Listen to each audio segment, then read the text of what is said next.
우리 히브리서 3장에서부터 4장 13절까지가 한 단락입니다. 3장 1절에서 5절까지는 3장 1절 6절까지는 예수님이 모세보다도 훨씬 탁월하신 분이고 뛰어나신 분이라는 얘기를 하고 나서 3장 7절부터 오늘 읽은 4장의 13절까지는 다 뭐냐면 그 예수님의 말씀, 하나님의 말씀, 이거를 철저하게 잘 듣고 순종해서 끝까지 믿음을 지키고, 그래서 결국 하나님이 약속하신 안식의 나라, 천국에 들어갈 수 있도록 항상 조심하라 하는 얘기를 계속해서 반복해서 또 하고 이렇게 합니다.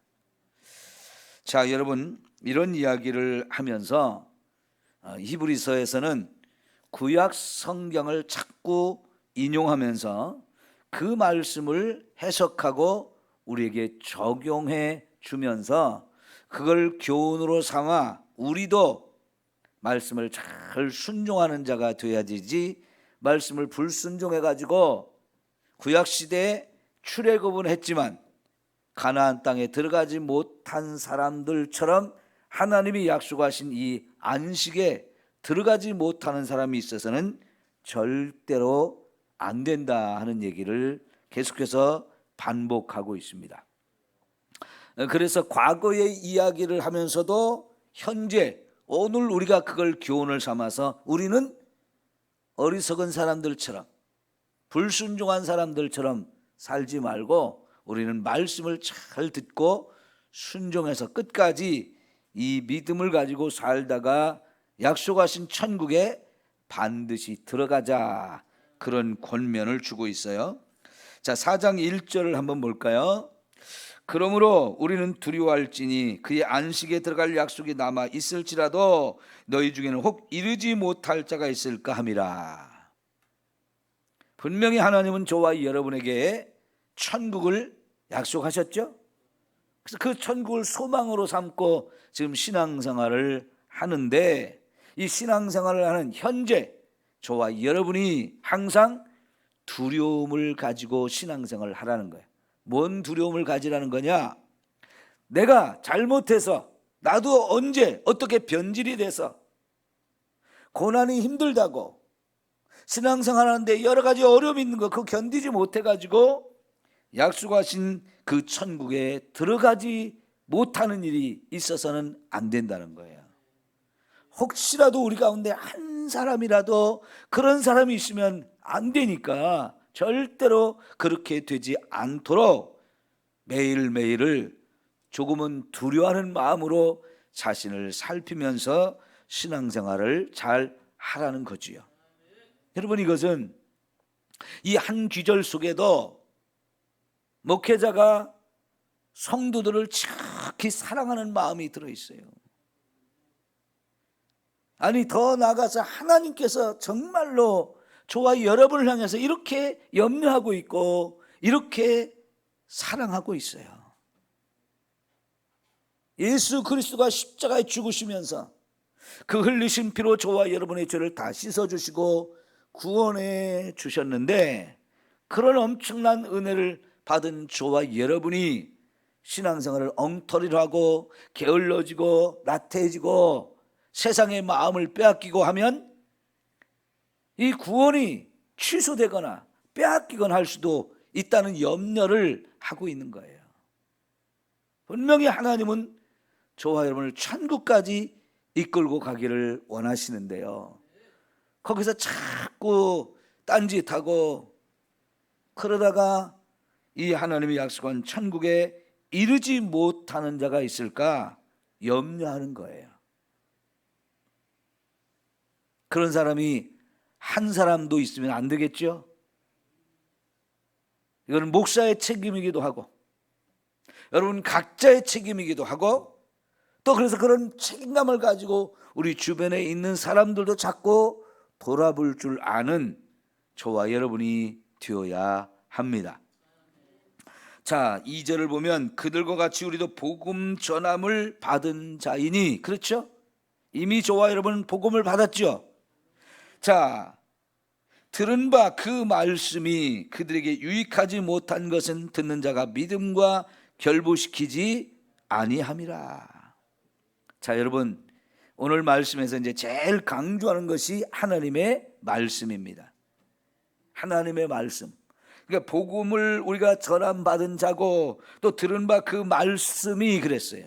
자꾸 하나님이 저와 여러분이 주신 말씀을 강조하는데, 히브리서 1장 1절부터 계속 그 얘기죠. 하나님은 우리에게 말씀하시는 분이다. 그리고 우리는 그 말씀을 받은 자다.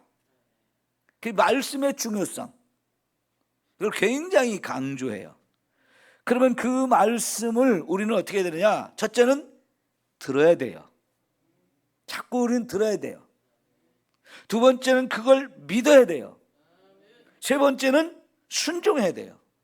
네 번째는 그것을 나누라고 하는 거예요.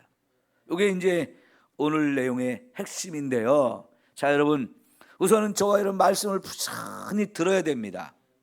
근데 하나님 말씀 듣는 것은 개인적으로도 자꾸 하나님 말씀을 들어야 되고요, 공동체가 이렇게 함께 모여서 예배드리는 자리에서도 들어야 돼요. 개인적으로 듣는다는 얘기는 뭘까요? 우리가 혼자 있을 때 말씀을 많이 읽는 거예요. 그 말씀을 읽는 것이 하나님의 말씀을 내가 듣는 거예요. 그리고 그 들은 말씀 가운데서 우리가 은혜가 되는 말씀들을 자꾸 암송해요. 그리고 그 말씀을 계속 묵상해요. 성도 여러분, 말씀을 좀 묵상하는 일을 좀 자꾸 여러분이 훈련하셔서 말씀을 깊이 묵상했으면 좋겠어요. 여러분이 매일매일 밥을 먹죠? 밥을 먹는 이유는 뭐냐면 배가 부르려고 먹나요? 밥을 먹는 이유가 배만 부르려고 먹나요? 배도 불러야 돼요. 배가 고프면 이게 견딜 수가 없어요. 힘이 없어요. 근데 진짜 중요한 것은 뭐냐면 밥을 왜 먹느냐? 그 밥이 저와 여러분에게 영양소가 되어져야 하기 때문에 그런 거예요. 그래서 밥을 먹어가지고 뱃속에 집어서 배가 든든해지면 그걸로 끝이 아니고 이 뱃속에서 위장이 자꾸 음식을 잘게 부수고 거기다 소화액을 집어넣어가지고 결국은 소화를 시켜서 장으로 내려보내면 소장에서 우리 필요한 몸의 영양소를 다 섭취를 해요.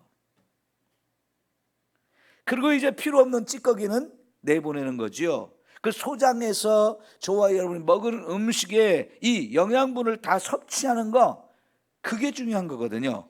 그래야 힘이 생겨가지고 우리가 살 수 있어요. 그러니까 음식을 먹는 이유는 영양분을 섭취해서 그 영양분을 우리가 공급받아가지고 힘을 얻어서 살기 위한 거예요. 그 말씀을 묵상한다는 것은 결국 뭐냐면 영양분을 섭취하는 거예요. 듣는 거 중요합니다. 먹는 거지요. 말씀을 먹는 거예요. 그 듣는 거예요. 읽고 그 다음에 그것을 자꾸 필요한 말씀을 내가 암송을 하는 거예요. 근데 암송한 이유가 뭐냐면 평소에 우리가 이 무거운 성경 들고 다닐 수가 없잖아요. 그걸 펴가지고 계속 보며 다닐 수가 없잖아요.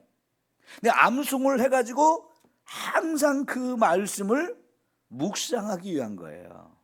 마치 소가 처음에 자꾸 뜯어 먹습니다.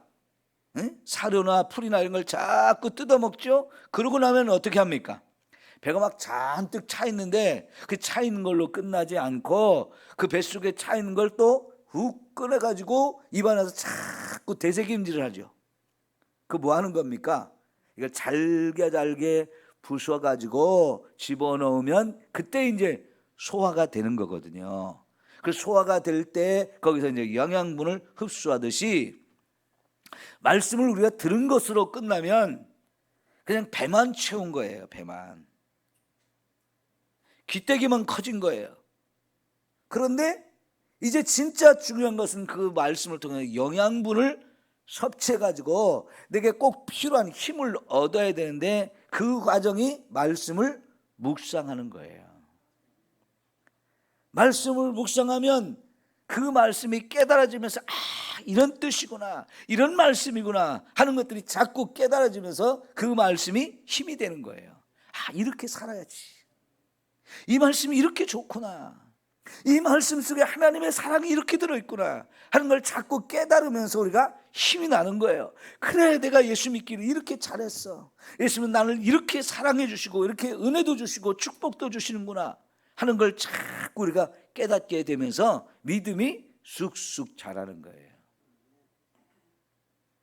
묵상이 그래서 정말 중요하거든요. 이 모든 걸 다 합해서 우리는 듣는 거라고 얘기합니다. 듣는 거라고. 그러니까 집에 개인적으로도 여러분이 자꾸 이렇게 말씀을 읽고 암송하고 묵상해서 말씀을 자꾸 듣는 게 너무너무 중요해요. 그 다음에 또 혼자서는 그게 어려우니까 이제 교회 함께 모여서 말씀을 전문적으로 연구하고 깊이 또 준비한 목사가 또 이렇게 설교를 하는 걸 들으면서 여러분이 혼자 묵상하면서 깨닫지 못했던 것들, 정리하지 못했던 것들이 여기서 탁 정리되면서 그 말씀이 그런 거구나 더 깊이 깨달아지면서 이게 우리가 너무너무 중요한 거죠. 우리가 함께 모여서 말씀을 듣는 것도 너무너무 중요합니다. 그 다음에 이제 여러분,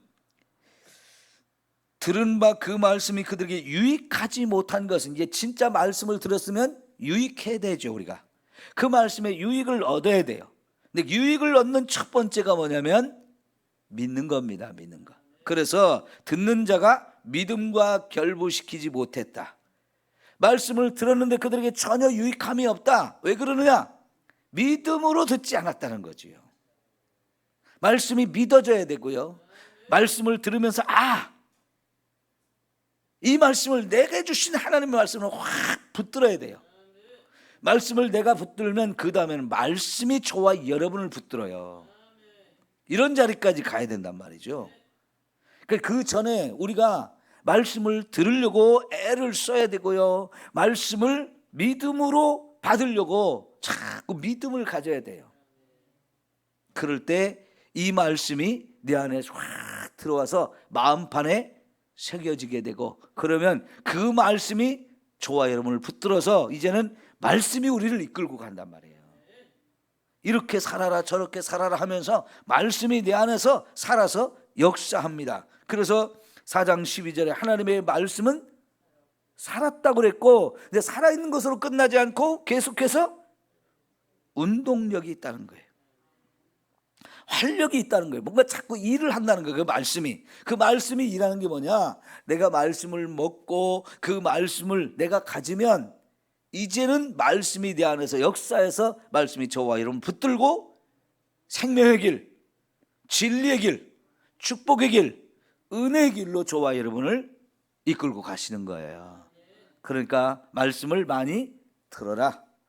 그 다음에 그 말씀을 믿어라. 그래야 유익함이 있다는 거죠. 이런 은혜가 저와 여러분에게 있기를 축원합니다. 그러니까 3절 보면 이미 믿는 우리들은 저 안식에 들어가는 도다. 자, 말씀을 믿음으로 받으니까 그 유익이 어떻게 나타나느냐? 저와 여러분을 안식에 들어가게 한다는 거죠. 가다가 중지하면 아니가만 못하다, 그런 말이 있잖아요. 그죠? 그래요. 여러분, 절대로 저와 여러분이 신앙생활하다 중간에 멈춰서면 안 돼요. 포기해서는 안 돼요.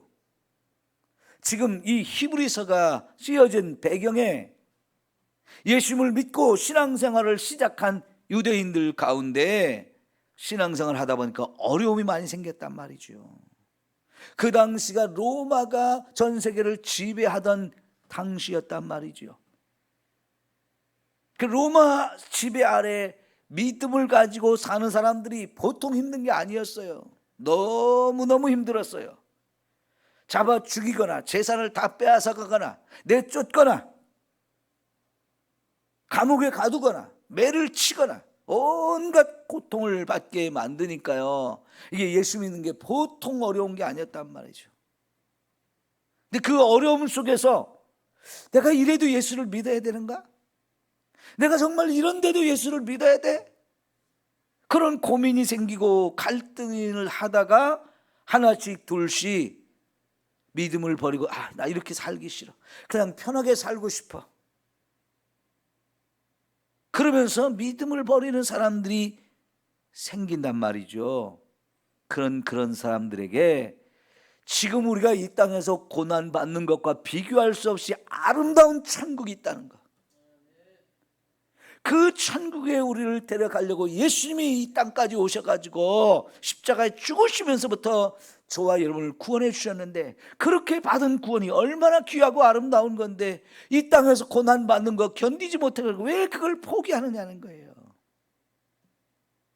이 땅에서 편하게 살고 이 땅에 잘 먹고 잘 사는 거 누구든지 다 원하는 것이지만, 예수 믿는 가운데 이런 걸 못 누려도 억울할 거 없고 섭섭할 거 없다는 거예요. 왜? 천국에 가면 하나님이 다 보상해 주니까요. 주님은 저와 여러분이 이 땅에서 고생하면서 신앙생활하는 걸 다 보고 계셔요. 그래서 얼마든지 저와 여러분을 도와줄 수 있단 말이에요. 그러니까 말씀 붙들고 난 그래도 말씀대로 살겠습니다, 이 말씀이 진리고 생명인 걸 믿습니다, 이 말씀대로 살면 주님이 나를 끝까지 책임져 주시고 저 천국으로 인도할 줄 믿습니다 하면서 인내하면서 천국을 바라보면서 신앙생활 더 열심히 하라는 거예요. 그러기 위해서는 끊임없이 우리가 말씀을 듣고 또 들어야 돼요. 어제 들은 말씀으로 어제 하루를 살았다면 오늘 하루를 살아갈 때 또 하나님, 오늘 하루를 살아가는 이 삶 속에 필요한 말씀을 또 받아서 그 말씀을 의지하고 하루를 살고, 또 내일도 내일의 말씀을 또 받는 거예요. 매일매일 그렇게 하나님 말씀 붙들고 우리가 가야 넘어지지 않습니다, 포기하지 않습니다. 때로는 세상에 좋은 것들이 저와 여러분을 얼마나 많이 유혹합니까? 여기도 좀 봐봐, 여기도 아름다운 게 있어, 여기도 좀 봐봐, 여기도 좋은 게 있어. 여러분, 길을 걸어가다가 이쁜 꽃이 보면 자연스럽게 눈이 가지요. 이쁘다 이쁘다 하면서 다가갑니다. 그래서 냄새도 맡아보고요, 한참을 쳐다보게 돼요. 그러나 여러분, 그 꽃이 아무리 이쁘고 화려하고 향기롭고 달콤하고 좋아도 거기 계속 머물러 있을 수는 없잖아요. 그거는 잠시 그걸 보면서 위로도 얻고 기쁨도 얻고 평안도 얻고 도움이 됩니다마는 그건 잠시 그럴 뿐이고요, 우리가 가야 될 길은 가야 되잖아요. 그죠? 가야 될 길 끝까지 가야 돼요. 우리가 이 세상 살면서 우리도 좀 더 많이 갖고 싶고 마음껏 누리고 싶고 좀 자랑도 하고 싶고 편안하게 살고 싶은 마음들 다 있어요. 육신을 가졌는데 왜 그런 마음이 없겠습니까? 그러나 여러분, 그것 때문에 천국을 포기할 수는 없어요. 내가 그런 거 못 누린다고, 가진 것 없다고 억울할 것도 없고요, 불평할 것도 없고요, 짜증날 것도 없어요. 속상하지도 말고 화내지도 말고 감사하며 갑시다. 왜요? 저와 여러분 천국이 있잖아요. 그 천국을 우리에게 인도하려고 주님이 오셔서 그 엄청난 고난을 당하면서 거기서 우리를 구원해 주셨어요. 근데 그분이 지금도 저와 여러분과 함께 가고 있잖아요.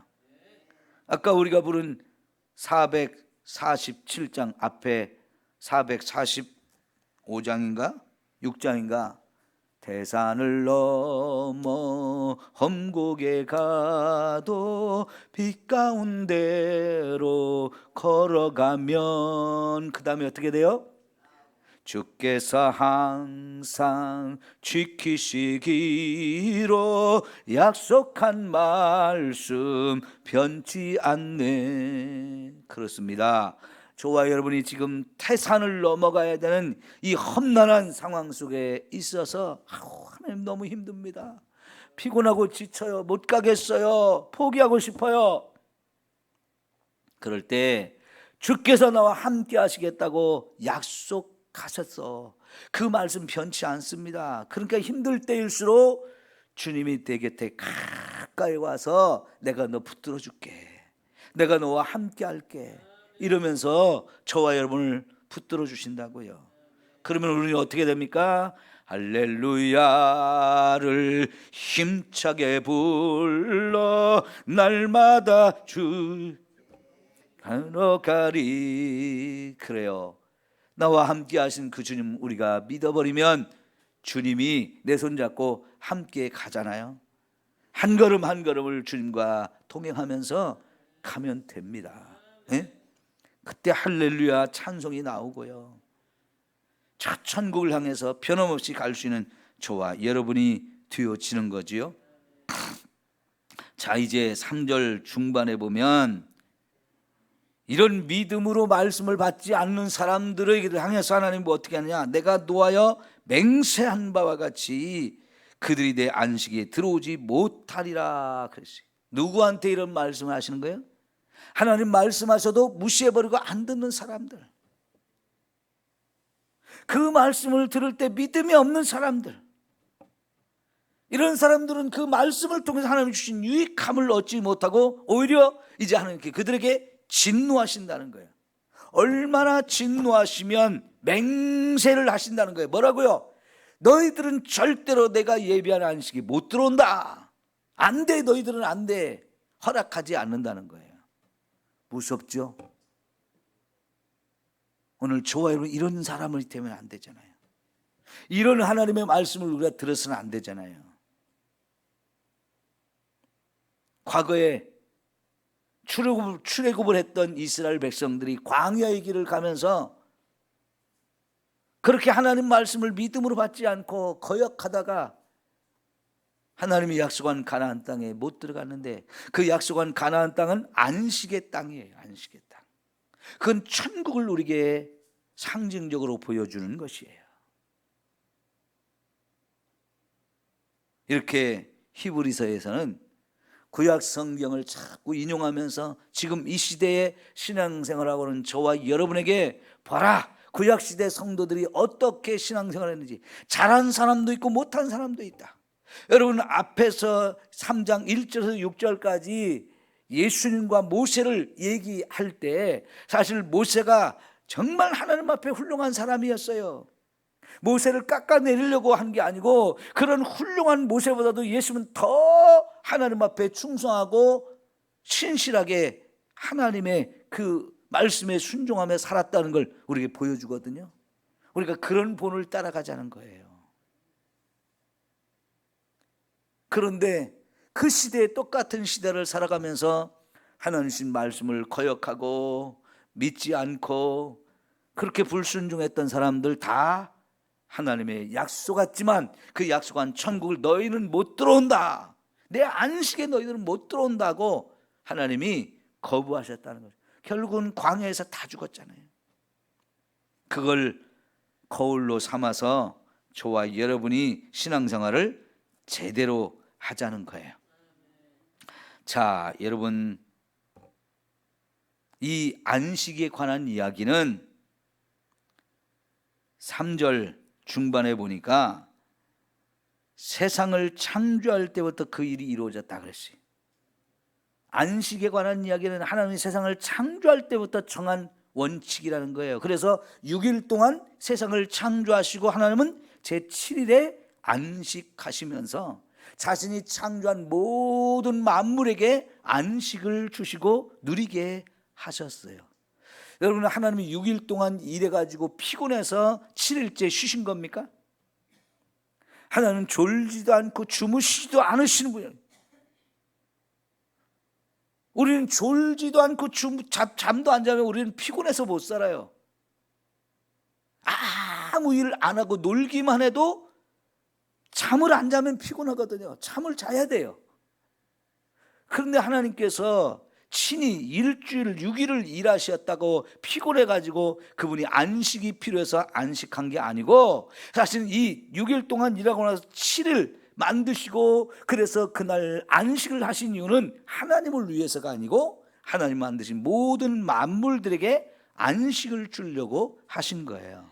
보십시오. 우리가 이 세상에서 사는 것, 하나님의 은혜와 축복을 마음껏 누리는 삶이지만 사실은 육신을 가진 저와 여러분이 세상을 살아가는 것 그 자체만으로도 피곤함이 쌓이고 지쳐요. 그래서 육신의 잠도 매일매일 자야 되지만 7일째 되는 날 하나님 주신 안식에 들어가서 안식을 누려야만 하는 존재예요. 그게 저와 여러분의 모습이에요. 그래서 하나님은 안식일을 만드셨고 그 안식일에 저와 여러분을 다 초대해서 나와 함께 이 안식을 누리자 하고 불러주신 거거든요. 그 안식이 우리에게 꼭 필요한 거예요. 그런데 이 안식일은 천국을 예표하는 거예요. 천국을. 우리가요 천국에 들어가는 나라를 그곳을 안식의 나라라고 해요. 안식의. 그 천국에 들어가야 살아도 피곤치 않아요. 이 땅에서는 사는 것 자체가 피곤하거든요.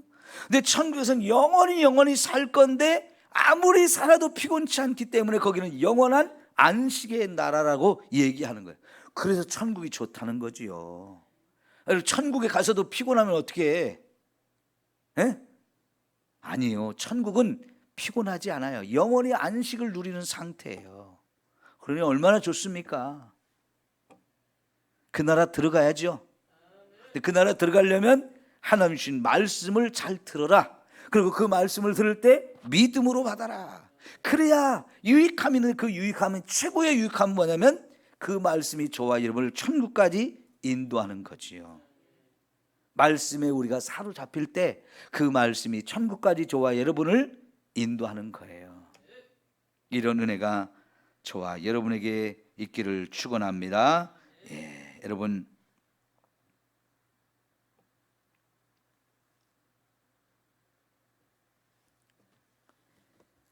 10절 볼까요? 9절 10절 볼게요. 그런즉 안식할 때가 하나님의 백성에게 남아 있도다. 이미 그의 안식에 들어간 자는 어떻다고요? 하나님의 자기의 일을 쉬심과 같이 그도 자기의 일을 쉬느니라.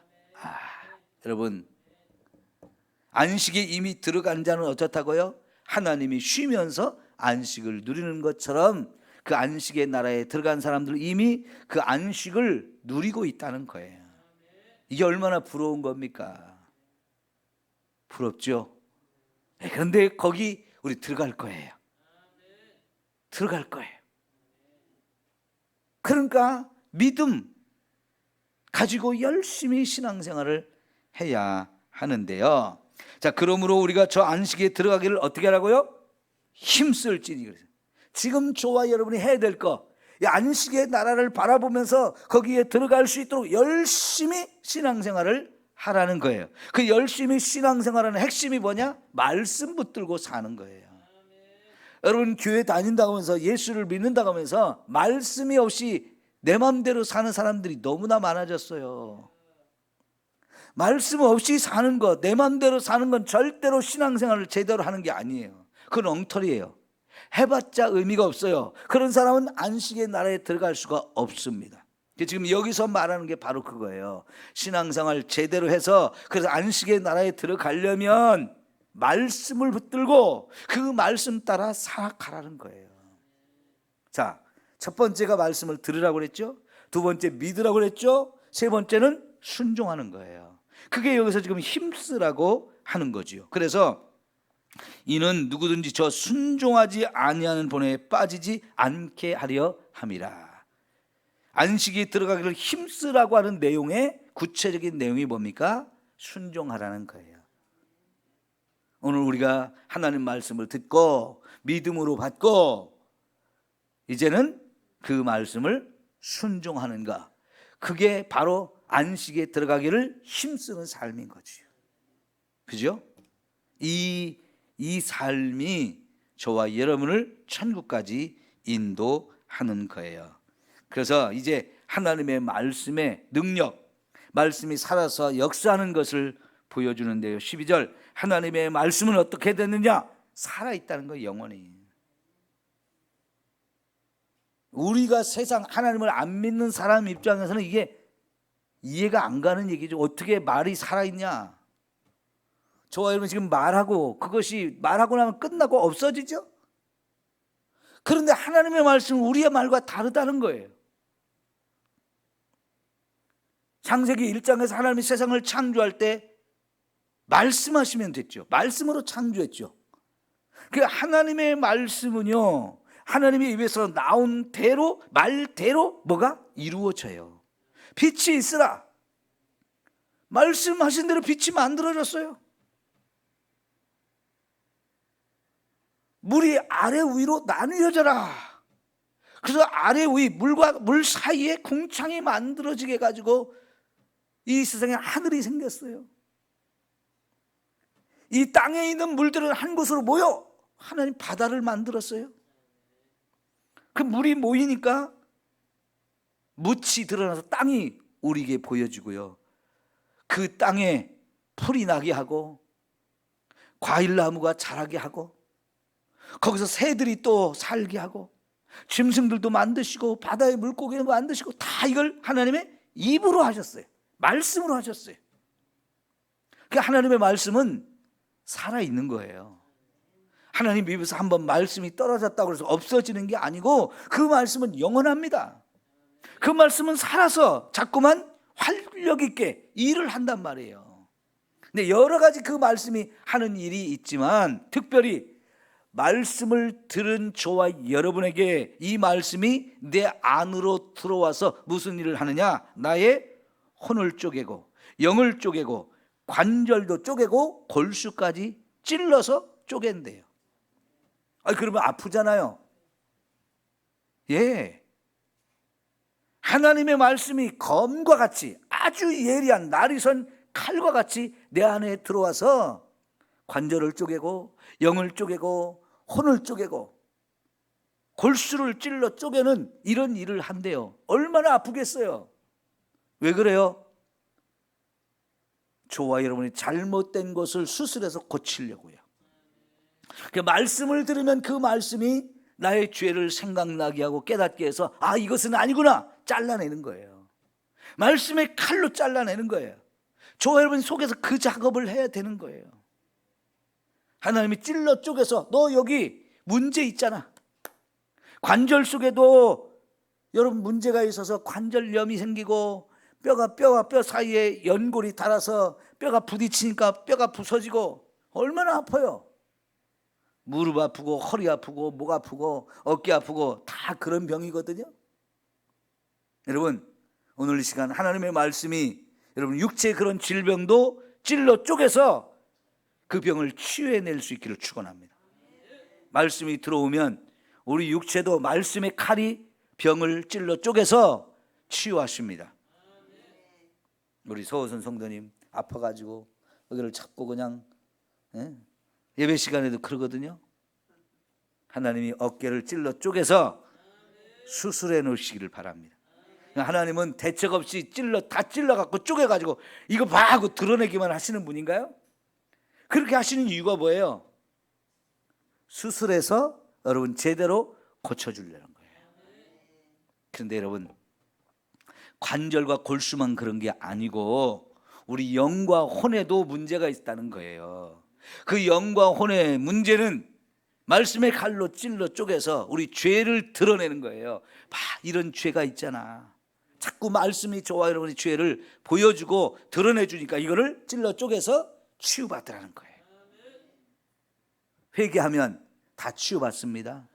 하나님 내 이런 잘못이 있습니다. 이런 죄가 있습니다. 이 문제가 있습니다 하면서 회개할 때 우리 다 치유받고 회복되어지는 이 놀라운 은혜가 있을 줄 믿습니다. 기도합시다.